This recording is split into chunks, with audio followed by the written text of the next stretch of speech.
Sa ibang balita, inaprubahan na ng National Economic and Development Authority o NEDA Board ang ilang mahalagang proyektong pang-imprastruktura.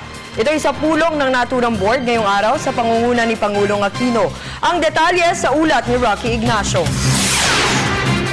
5 infrastructure projects na nagkakahalaga ng mahigit 60 bilyong piso ang inaprubahan sa isinagawang pulong ng NEDA Board na pinangunahan ni Pangulong Aquino. Layunin nitong palawakin pa ang pagpapalago ng ekonomiya sa mga lugar na mataas ang potensyal sa larangan ng kalakalan.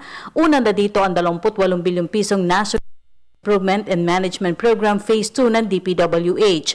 Nakapaloob dito ang restructuring at alokasyon ng $60 million ng $232 million World Bank loan na tutulong sa local government units para mabilisin ang rehabilitasyon ng mga lugar na sinalanta ni Super Typhoon Yolanda.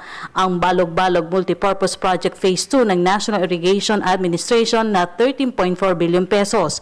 Ang 10.1 billion pesos na LRT2 West Extension Project ng DOTC para sa 3.02 kilometers mula Recto Station patungong Pier 4 area kasama 3 dagdag na station na Tutuban, Divisoria at Pier 4. Ang Road Improvement at Institutional Development o RIDP ng DPWH na mahigit 6 na bilyong piso. Nakapaloob naman dito ang pagsasayos ng may 339 kilometers mula sa 10 major national roads na lalawigan ng Benguet, La Union, Leyte, Iloilo, Negros Oriental, Agusan del Norte, Bukidnon at Cotabato. At ang Agno River Irrigation System ng National Irrigation Administration na umaabot sa 2.6 billion pesos.